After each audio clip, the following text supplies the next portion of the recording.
Do you own a washing machine that shakes, jumps, bounces around, or it won't spin out properly because when it tries to go into spin, it just doesn't work properly? I'm going to show you a technique that we've pioneered here on the channel on how to solve this issue. I've spent a lot of videos talking about how to solve these issues, so we've come up with a solution that will take care of it for practically any make in any model of top load washing machine that's been made in the past 15 years outside of, say, Speed Queens. It works for practically everything else. This attacks why suspension rods go bad and solves it from the inside out. Now, just as a note, this does not solve your top load washing machine issue if you have the machine and it is not leveled properly. You load the clothes in the unit in a way that causes it to go out of balance just because it's overloaded, and it doesn't solve the issue in your washing machine if the central hub is damaged or degraded. I do have videos that explain how to take care of that, so let's get into this Samsung machine and this Whirlpool machine to show you how this works. To begin, you're going to need the following tools: a screwdriver with a 1/4-inch hex head or a Phillips head, depending on the style of washing machine you have. Then, to make the repair easier, I suggest a small angled dental pick, but the screwdriver with a flat head would work as well. To remove the suspension rods, you probably want to have a slip-jawed wrench, but pliers would work as well. To secure the washer lid to the top, I would use painter's tape. For the safety and mess, I suggest a pair of disposable gloves and a long sleeve shirt to reach into the tub. Some rods will have old foam also that needs cut off, and you may need a pair of side snips or scissors to cut them off. For some models of machines to open up the washer lid, you may need a putty knife, but this may or may not be needed. One of the key ways to tell if this fix will work is by pressing the basket down very strongly and then releasing very fast. If the unit bounces and shakes a lot when you press down and release quickly or push the basket side to side, you have an issue.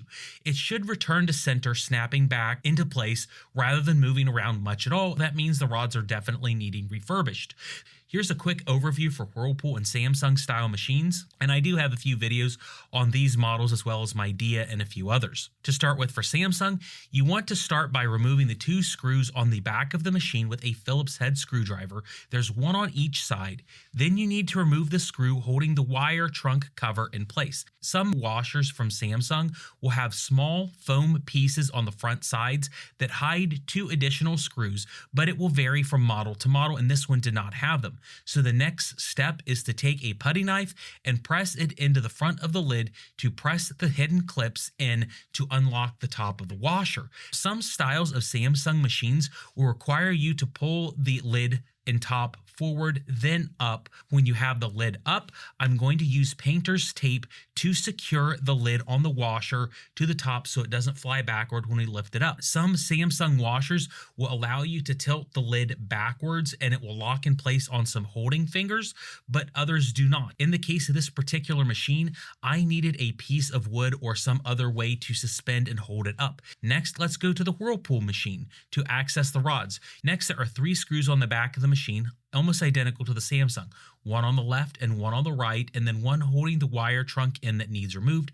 All 3 of these are a 1/4-inch hex head. Once you have these screws off, you'll need to pull the top towards the front, then up, then towards the rear of the machine to allow you to pivot the lid up and away from the rods. Once you have this done, you can tape the lid down.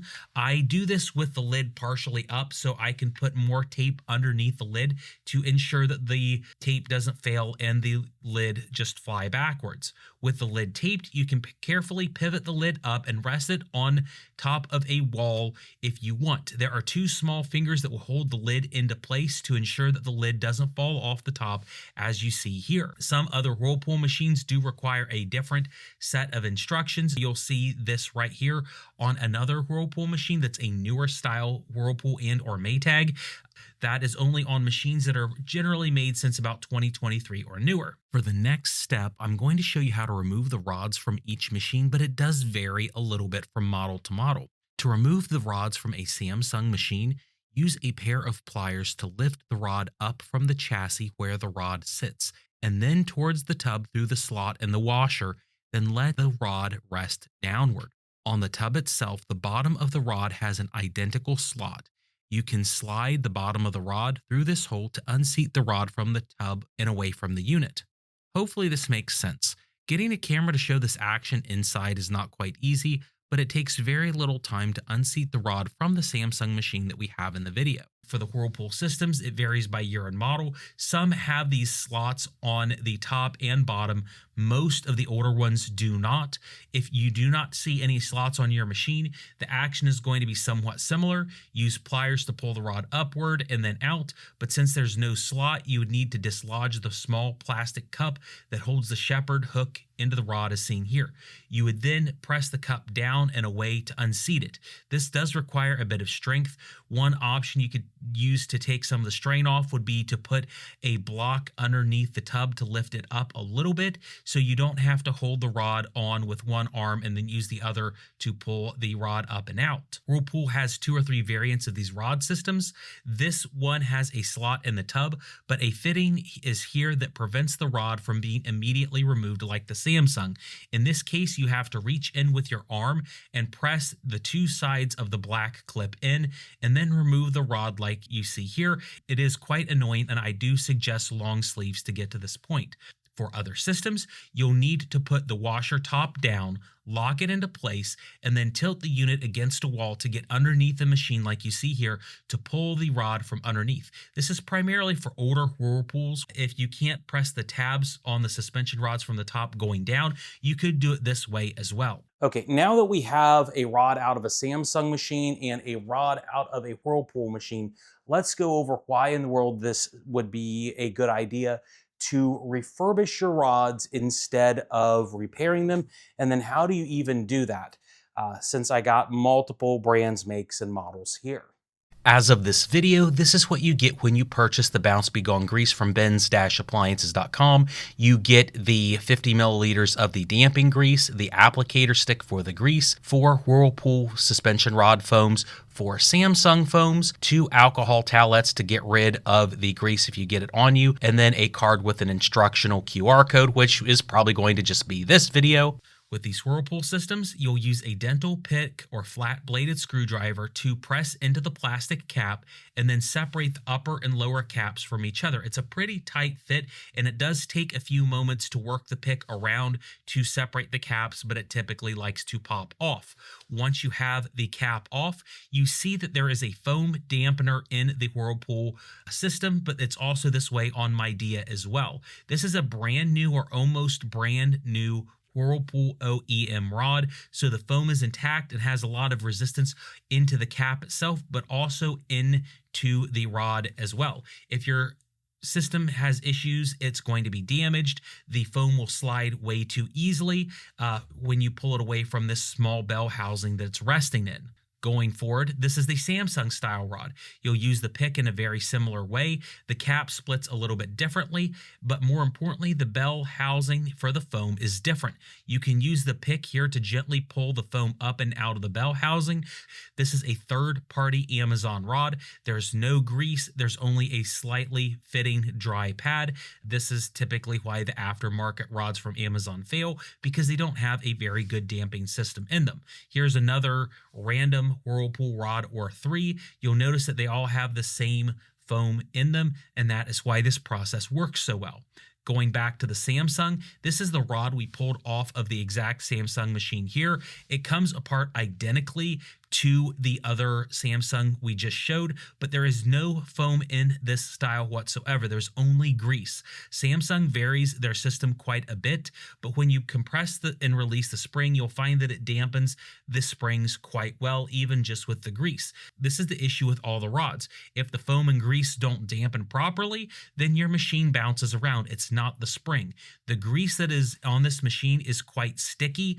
All the greases on the market are that way, which is good and bad. If you get grease on yourself, it does come off with rubbing alcohol. The higher the percentage, the better of the isopropyl alcohol. A mineral spirits works a bit better if you have some of that. for this rod. I'm going to clean it up with the alcohol wipes that are included with the kit and then reapply some of the grease in just a few minutes. But we're going to go back to the Whirlpool rod real quick. If the foam slides on the suspension rods easily, it needs replaced. To replace the foam on the rod, you're going to use a pair of side snips to cut into the foam and remove it. This can take a few seconds depending on how sharp the side snips are. Once you have the old foam off, the new Bounce Be Gone foam for the Whirlpool machines is white. It has a diagonal slot on it to help the grease mitigate. Once it's put on, it will fit into the bell housing and will be very, very tight like you see here. But before you put the foam in, you want to take some of the Bounce Be Gone grease and apply it to the sides of the foam. Also make sure to put grease on the rod itself, on top and below the foam, so it will work that grease into every part of the foam and bell housing assembly. We developed the grease to be somewhere in between the properties of the Samsung grease and the Whirlpool grease from the OEM suppliers between their special formulas, so it tends to work on everything. You can use as much as you want, it just tends to get a little bit more messy on the reinstall. Once you have that done, you can see that the foam and grease will slow down the action of the rod moving, going back and forward. This is what dampens the machine around, not the spring, and that is the big secret to this. The springs don't go bad 99% of the time. It's just the grease and the foam assembly system. This part is optional, but if you want, you could apply silicone or lithium grease to the top of the plastic bell housing. This is the part that would rub up against the washer tub. This would help reduce noise and improve damping slightly. Going back to Samsung rods, you have the foam here, and you'll use the pink foam, which is smaller. The pink on this version is a little bit larger than the bell housing for this non-OEM unit. If you need to, you can trim the foam down using the side snips, which is an option. If you do that, just make sure there's enough room to apply the grease on the sides of the foam, then install. This will go in exactly like the Whirlpool. It's a bit more snug on these Samsungs. I've had to typically twist the foam into place, but once it's done, it's going to allow this to dampen a lot better than the stock system. The reason we do this is the foam and grease is the same between generally all of the makes and models, so you're not chasing down a specific model rod length to replace. You're just using the same type of foam and grease in each system, and for whatever it's worth, we do sell contractor packs of this for techs that are having to do a lot at one time. One set of foams for Samsung, one for Whirlpools, and then the grease works for everything. Going to the foamless Samsung rod, I've stripped most of the old grease off, and I'm going to repack the bell housing again just with the Bounce Be Gone grease. We're thinking of adding a smaller foam wafer to the kit at some point that you could pack in this style, but once you have it packed with grease, I'm going to go ahead and compress the spring like I've done on all the others. It's very sticky, but you can see that the damping action is really well in the middle of the mess. Going past these two brands, we now have an LG rod that I purchased just for this video. You'll see that the factory even includes a little bit of grease that you need to install. The problem though is that over time the grease, even on a good rod, will mitigate or get spent, requiring more to be added. It looks like this came with about 2 to 3 milliliters of grease. We include 50 milliliters with our kit. It's actually far more than you need for 4 rods. It would probably work on about 4 or 5 systems. The reason we oversell it is because when we initially had it in the smaller 20 milliliter containers, I had a few unhappy customers thinking that we were charging too much money. They also thought it wouldn't be enough, even though you only need about 2 to 3 milliliters per rod. Once we have the grease applied, you can see how well the sliding and damping action is that is now on this LG or GE style rod. It keynotes how well the system works for storing rods. Now with the rods refurbished, and then you're going to go ahead and reinstall the rod to the machine like you see here.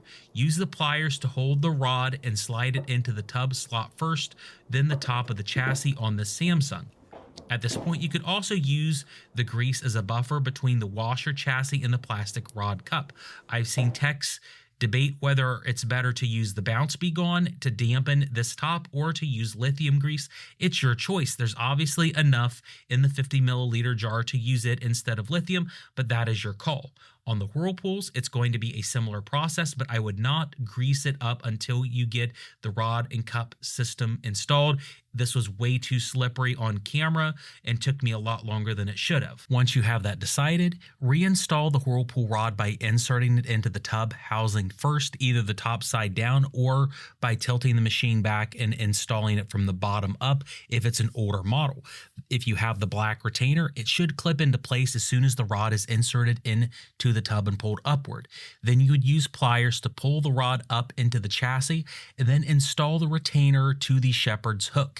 It inserts into one side of the slot, then rotate the cup 90 degrees to lock the hook into the retainer cup. From here, all you need to do is put the tops back down, which will go back the same way they were lifted up, then install the screws to the trunk cover and the two on the back. And that's the long and short of how to do the installation of Bounce Be Gone. I got hit with 3 or 4 different types of rods because I just kind of pulled what we had. I was able to refurbish every single one we had on the camera. This does work for even front load washing machines as well. It's pretty much universal based on the fact that suspension rods are a thing. Now, for whatever it's worth, you can buy the kit from our website at bens-appliances.com. I'll have links to it in the description. We also sell it on Amazon. If it doesn't say Bounce Be Gone, it's not the one I made.